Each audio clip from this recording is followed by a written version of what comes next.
بسم اللہ الرحمن الرحیم هو القادر هو الحق هو المعین۔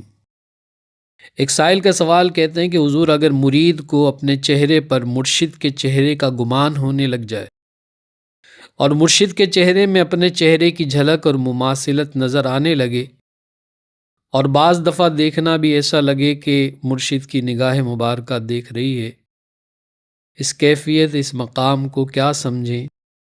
اس حوالے سے وضاحت فرمائیں۔ آئیے اس سوال کا جواب ہم اپنے بزرگان دین رحمہ اللہ کی تعلیمات کی روشنی میں آپ کو تعلیم کرتے ہیں۔ اللہ تعالی ہمیں صحیح معنوں میں اخلاص کے ساتھ تربیت کرنے اور آپ تک پہنچانے کی توفیق عطا کرے۔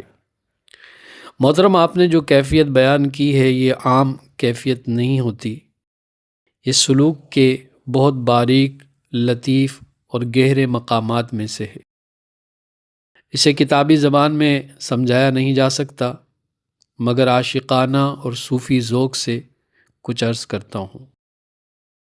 یہ کیفیت دو بنیادی اشارے رکھتی ہے، نمبر 1 تجلی شیخ اور نمبر 2 ظہور مماثلت۔ سب سے پہلے تجلی شیخ کو سمجھیے کہ جب مرید کا دل بالکل نرم ہو جائے، خوف و محبت اور ادب تینوں یکجا ہو جائے، تو مرشد کی روحانی توجہ چہرے پر بھی نظر آنے لگتی ہے۔ مرید کو لگتا ہے جیسے دیکھنے والی آنکھ اس کی اپنی نہیں رہی بلکہ شیخ کی نگاہ بن گئی ہے۔ اسے کہتے ہیں کہ شیخ کی توجہ مرید کے باطنی حواس پر غالب آ گئی ہے، اور یہ مقام محبت کی برکت ہے کہ جب بندہ ڈوب کر ٹوٹ کر اپنے مرشد سے محبت کرتا ہے تو اللہ تعالیٰ اس کو یہ مقام خاص عطا کرتا ہے، اور یہ کوشش کی کمائی ہے جو اس نے حاصل کی ہے۔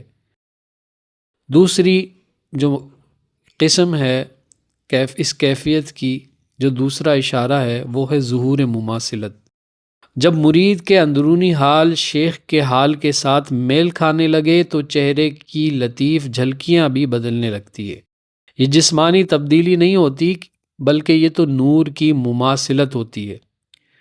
چہرے میں چہرہ دکھائی دیتا ہے، جو دل پر چھایا ہوا ہو وہی چہرے کی روشنی میں بھی جھلکنے لگتا ہے، اور صوفیہ کہتے ہیں کہ جس کو دیکھ کر اپنا آپ بھول جائے اس کا عکس پھر اپنی آنکھوں میں آباد ہو جاتا ہے۔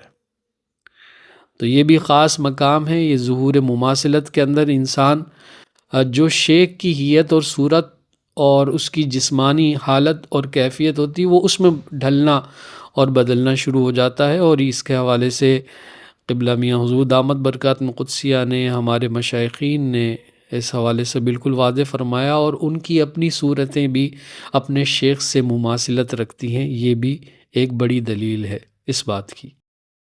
اور بلکہ کبھی کبھار اس طرح کی کیفیت ہوتی ہے کہ جو شیخ اس وقت اپنے اندر محسوس کر رہے ہوتے ہیں وہی مرید بھی محسوس کر رہا ہوتا ہے۔ یعنی اس کیفیت کے اندر اگر مرید ڈوبا ہوا ہے شیخ کی توجہ کے حوالے سے اور شیخ کی طرف دھیان کرنے پر اتنا ڈوب چکا ہے، یعنی اتنا فنا ہو چکا ہے شیخ میں۔ تیسرا یہ مقام آپ نے جو پوچھا کہ یہ کیا ہے، تو یاد رکھیں یہ وہم نہیں ہے، یہ خیال نہیں ہے، یہ خطا نہیں ہے، یہ وہ مقام ہے جہاں مرید کو یہ سمجھ آتی ہے کہ شیخ اس کی صرف ظاہری تربیت نہیں کر رہا، ظاہری استاد نہیں ہے بلکہ باطنی مربی بھی ہے۔ یہ مقام قرب کا اشارہ ہے، یہ مقام نسبت کے پختہ ہونے کا نشان ہے، یہ مقام اعتماد اور فنا کی پہلی چمک ہے۔ اور چوتھی بات آپ نے پوچھی کہ یہ کیفیت کیوں آتی ہے، تو جناب جب محبت سچی ہو، جب نیت صاف ہو، جب دل میں ادب ہو اور مرید شیخ کے رنگ میں رنگنے لگے تو پھر نور اپنی پہچان دینے لگتا ہے۔ مرشد کا چہرہ مرید کے چہرے پر آنا یہ اعلان ہے کہ تیری نظر اب میرے رنگ میں رنگنے لگی ہے۔ پانچویں چیز، اسے سمجھنے کا سب سے خوبصورت جملہ صوفیہ کہتے ہیں کہ جب مرید مرشد کے چہرے میں اپنا عکس دیکھ لے تو یقین کرے کہ راستہ اب کھل گیا ہے، اور جب اپنے چہرے میں مرشد کی جھلک دیکھے تو سمجھے کہ منزل کی خوشبو آ گئی ہے، اور مقام آپ کے سوال سے لگ رہا ہے کہ آپ کی کیفیت معمولی نہیں۔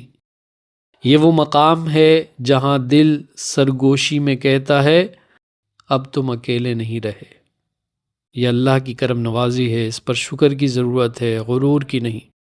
دل کو نرم رکھیے، ذکر کو جاری رکھیے، اس کیفیت کو کسی کے سامنے فخر کے طور پر نہیں بتائیے بلکہ شکر کے طور پر اس کو رکھیے، اور اس کیفیت کے آثار اور اس کے بعد کے مراحل بھی اپنے شیخ سے ان سے ذکر کیجئے، وہ ضرور آپ کی رہنمائی کریں گے۔